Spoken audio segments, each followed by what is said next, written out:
So hello everyone, आप सभी लोग का स्वागत है हमारे पेपर में आने वाले क्वेश्चन के बारे में और कहाँ से पूछा जाएगा और उसको मैं डिटेल में एक्सप्लेनेशन देने वाला हूँ और शॉर्ट नोट बना के लाया हूँ जिससे कि आप लोगों को क्या हो जाए, फास्ट से रिवीजन भी हो जाए और जिसने कुछ पढ़ा भी नहीं है तो वो कुछ ना कुछ लिख के आ जाए, आराम से पास हो जाए। ओके।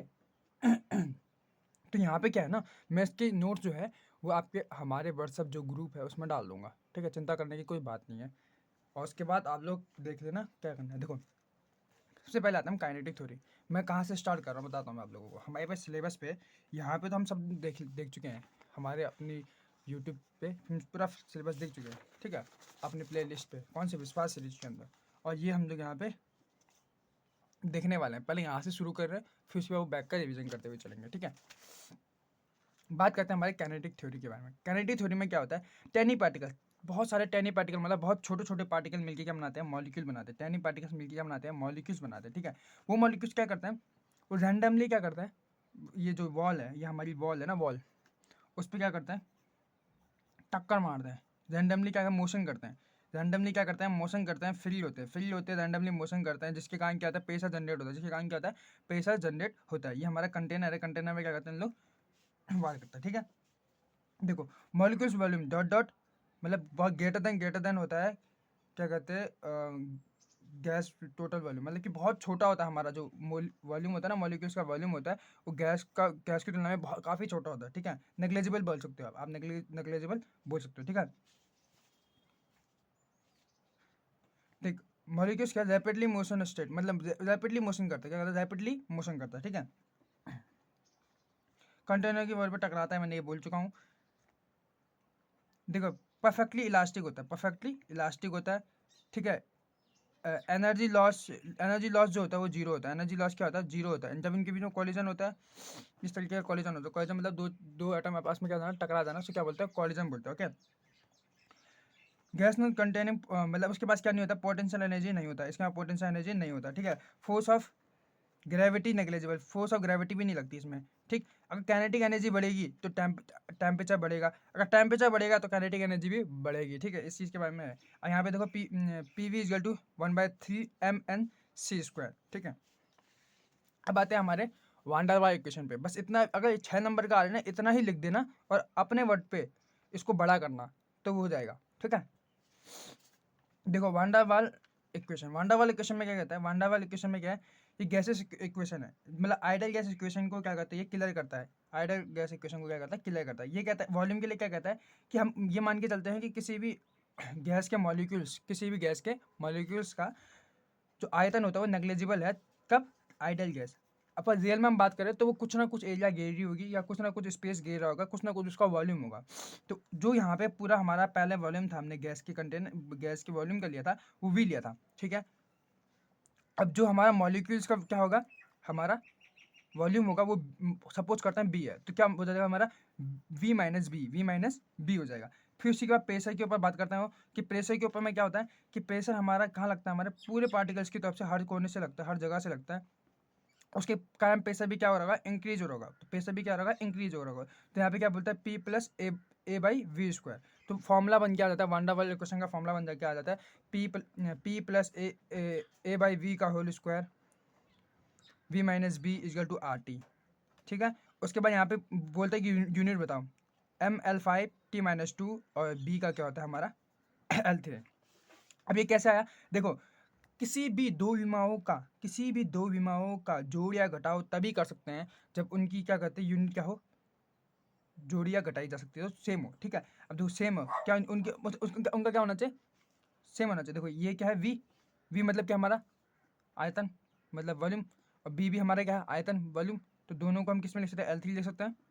ठीक, अगर मैं इसका मान के चलता हूँ, इसका मान सेम होगा। ठीक है, अगर मैं प्रेशर मानता हूँ, प्रेशर क्या होता है हमारा, F/A, तो mL/T-2 और ए हमारा एरिया हो गया।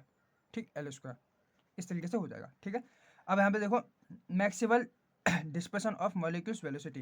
देखो मैक्सवेल ने क्या दिया, किस तरीके से होता है, इसलिए फॉर्मूला दे रखा है। ये फॉर्मूला बहुत ही कॉम्प्लिकेट है, अगर इस फॉर्मूले को याद हो सकता है तो याद कर लेना, अगर नहीं हो पाता तो कोई बात नहीं। यहाँ देखो, DNC/N 4 पाई M/4 2 पाई आर टी की पावर 3/2 ई की power mc² by R T and c² dot D सी।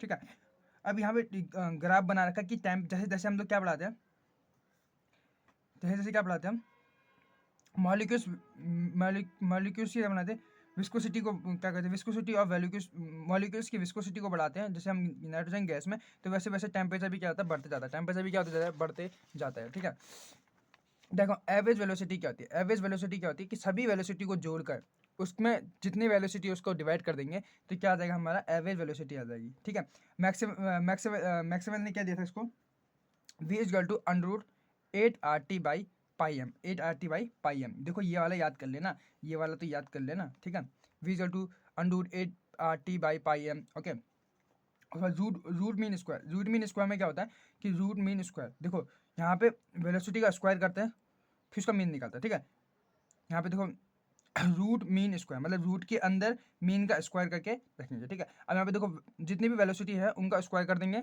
और जितने वेलोसिटी नंबर है उनके उससे क्या डिवाइड कर देंगे तो हमारा आ जाएगा रूट मीन स्क्वायर। अब उसके लिए क्या दे रखा है उसने, mu is equal to under 3 RT/m। Okay, the most probable velocity, most probable velocity के लिए क्या दे रखा है, V M P under 2 RT/m। Okay, अब इनके रेशियो निकालने के लिए दे रखा है कि इन तीनों को अगर मैं रेशियो में रखता हूँ तो किस तरीके से, देखो म्यू वी एम पी मतलब क्या, म्यू क्या हमारा रूट मीन स्क्वायर, उसके बाद ये हमारा क्या है एवरेज वेलोसिटी, ये क्या हमारा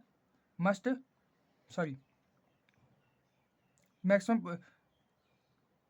प्रोबेबल वेलोसिटी। ठीक, अब यहाँ पे देखो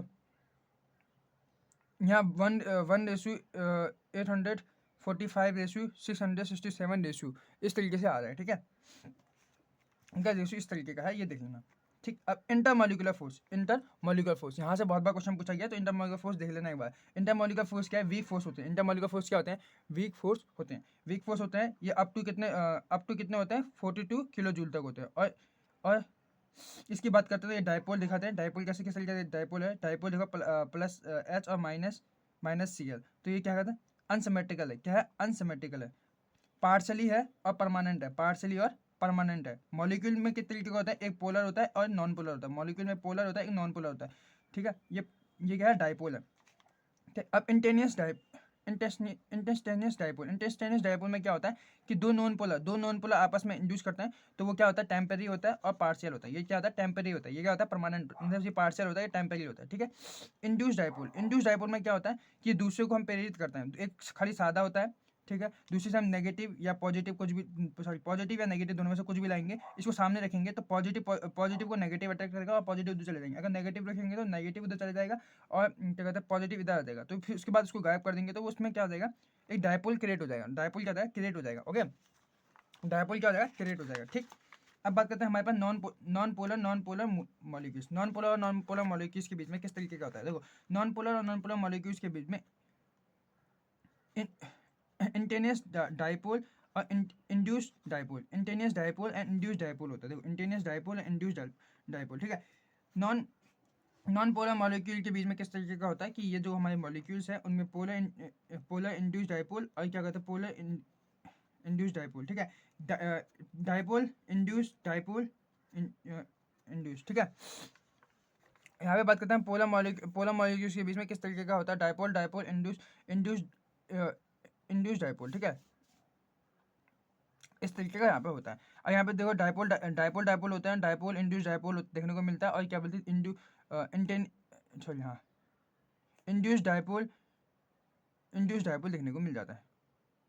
ठीक है, अब बात करते हैं हमारे पास स्ट्रेंथ की बात करते हैं, तो स्ट्रेंथ हमारे पास ज़्यादा डायपोल का होगा, उसके बाद हमारा होगा डायपोल इंड्यूस्ड डायपोल का होगा, फिर इंड्यूस्ड डायपोल का होगा। ठीक है, उसके बाद बात करते हैं ये जो हमारे पास एनर्जी के बेस में किसके बेस में EMP जो क्या है हमारा इंटरमॉलिक्यूलर फोर्स है। उसको दो भागों में बांटा गया है कि कम 8 किलो जूल एनर्जी पर मोल से कम वान डेर वाल्स फोर्स में आते हैं और 8 किलो जूल पर मोल वो किस में आते हैं, हमारे हाइड्रोजन बॉन्डिंग में आते हैं। ठीक है, इसमें क्या आता है हमारे पास 8 जूल वाले में dipole induced dipole, instantaneous dipole induced dipole. ठीक है, energy energy and distance relation, इस चीज़ की क्या देते हैं, देखो एनर्जी एंड डिस्टेंस के बीच में रिलेशन, देखो रिलेशन बताता है, देखो आयन आयन के बीच में होगा तो 1/r, आयन डायपोल के बीच में होगा तो 1/r2,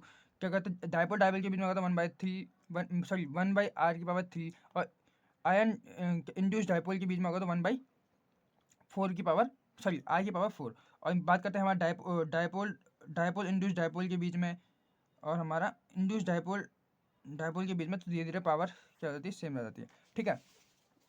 अब कहते हैं ब्रांचिंग, क्या होता है, ब्रांचिंग होती है, ब्रांचिंग एंड अनब्रांचिंग। ब्रांचिंग जैसे जैसे होगी, ब्रांचिंग जैसे जैसे होगी उसका सरफेस एरिया क्या हो जाएगा, घट जाएगा। अरे भैया तुम क्या बोल रहे हो कि सरफेस एरिया घट जाएगा, अरे मेरे भाई जब इस तरीके से हम लाइन को लेके जाएंगे आगे बढ़ाएंगे तो ये हमारा ब्रांच नहीं है, तो हमारा एरिया ज़्यादा गिरेगा, ठीक है, एरिया क्या करेगा, ज़्यादा गिरेगा।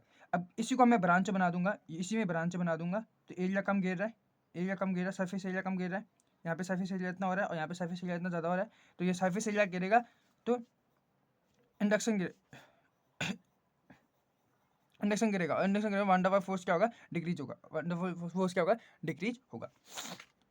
अब बात करते हैं हमारे सरफेस टेंशन की। सरफेस टेंशन क्या है, सरफेस टेंशन क्या है मैं बताता हूँ, देखो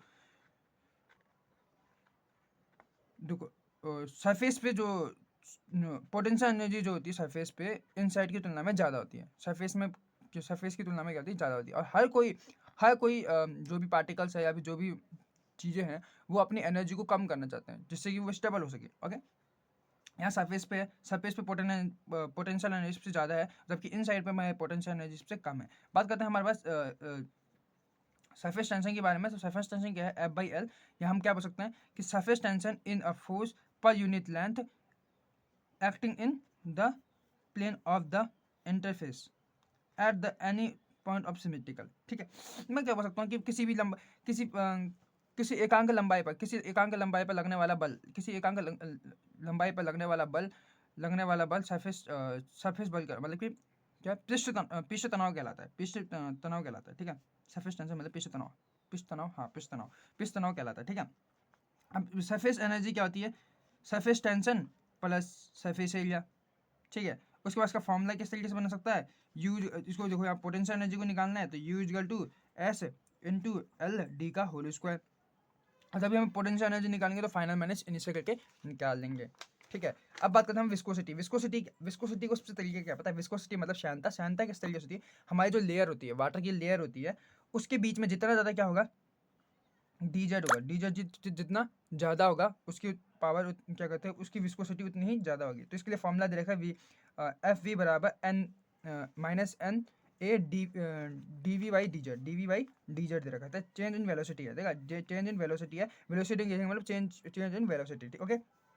जितना ज़्यादा if velocity gradient necessary for viscosity force, मतलब जो हम लोग क्या बोलते हैं, विस्कोसिटी ग्रेडियंट जो है वो सबसे ज़्यादा ज़रूरी होता है, नेसेसरी मतलब ज़रूरी है किस चीज़ के लिए, विस्कोसिटी फोर्स के लिए, ठीक। अब बात करते हैं हाइड्रोजन बॉन्डिंग। हाइड्रोजन बॉन्डिंग में किस तरीके से, हाइड्रोजन बॉन्डिंग क्या होती है, हमारा मोर देन 8 किलो जूल पर मोल से ज़्यादा होती है, मैं भी बता चुका हूँ। उसके बाद हम बात करेंगे हमारे पास F1 मतलब फॉन की बात करेंगे। फॉन में क्या लगता है, हमारा सबसे ज़्यादा वो होता है, क्या होता है, इलेक्ट्रोनेगेटिविटी होता है। इलेक्ट्रोनेगेटिविटी के कारण यहाँ पे क्या बनाता है, हाइड्रोजन बॉन्डिंग बनाता है, सिर्फ यही बनाता है हाइड्रोजन बॉन्डिंग, और कोई बनाने में पार्टिसिपेट नहीं करता। अब इस तरीके के दो हाइड्रोजन बॉन्डिंग होते हैं। दो हाइड्रोजन बॉन्डिंग कौन सा होता है, intermolecular hydrogen bonding and intramolecular hydrogen bonding, ठीक है। अब इंटरमॉलिक्यूलर हाइड्रोजन बॉन्डिंग में कौन कौन होता है, हमारा वाटर मॉलिक्यूल्स, अमोनिया, ठीक। क्या बोलते हैं, आपस में बनाते हैं इन लोग, देखो इस तरीके से बनाते हैं। डायग्राम भी दे रखा है, डायग्राम बना सकते हो, डायग्राम अगर बना लोगे तो और अच्छा एग्जामिनर को कॉन्सेप्ट समझ में आ जाएगा। तो इंट्रामॉलिक्यूल हाइड्रोजन बॉन्डिंग, इंट्रामॉलिक्यूल हाइड्रोजन बॉन्डिंग में क्या दे रखा, ऑर्थोनाइट्रोफिनॉल एंड सल्फाल्डिहाइड, क्या दे रखा है, सल्फाल्डिहाइड। किस तरीके से बनाते हैं ये, यहाँ देखो ये इस तरीके से यहाँ पे बना देते हैं बॉन्ड, इस तरीके से यहाँ बना लेते हैं बॉन्ड, ओके। अब आता है लॉ ऑफ क्रिस्टलाइजेशन, मतलब क्रिस्टलाइजेशन मतलब क्रिस्टलाइजेशन की बात करते हैं। क्रिस्टलाइजेशन में क्या होता है, देखो हमारा ये सरफेस होता है, हम क्रिस्टल की बात करते हैं तो ये हमारा क्या होता है, फेस होता है, ये हमारा क्या होता है, फेस होता है। ये एज मतलब कोना होता है, ये एज क्या होता है, एज मतलब कोना होता है। देखो हम क्या बात करें, क्रिस्टल का हैबिट, क्रिस्टल की हैबिट बोलेंगे तो एक्सटर्नल से मतलब बाहरी दिखाओ जिस तरीके से है उसका हैबिट भी उसी तरीके का होगा, ठीक है। यहाँ बोलते हैं इंटरफेशियल एंगल, इंटरफेशियल एंगल मतलब दो दो एज दो क्या सॉरी दो दो फेस दो एडजेसेंट फेस मतलब ये वाला फेस एंड ये वाला फेस के बीच में जो एंगल बन रहा होगा उसे क्या बोलेंगे हम, इंटरफेशियल एंगल बोलेंगे, ठीक है। अब स्टोन्स लॉ क्या बोलता है, साइज पे, स्टोन लॉ क्या करता है, साइज पे डिपेंड करता है, ठीक है। टाइम ऑफ प्रोसेस पे डिपेंड करता है कि किस टाइम पे हो रहा है और कितना टाइम लग रहा है। अगर ज़्यादा टाइम लगेगा तो क्या होगा, गुड अच्छा बनेगा, ठीक, शेप अच्छा बनेगी, हर चीज़ अच्छा बनेगा। उसके बाद टेम्परेचर और प्रेशर पे डिपेंड करता है, ठीक है। यही चीज़ इसमें बता रखी है कि साइज और शेप पे डिपेंड करता है, ये चीज़ें वो है। और ठीक है, law of gravitational and induction, ये किस तरीके का होता है, perpendicular to each other are meet at the point there are called crystallographic axis, ठीक है। अब यहाँ पे आ जाओ, हमारे पास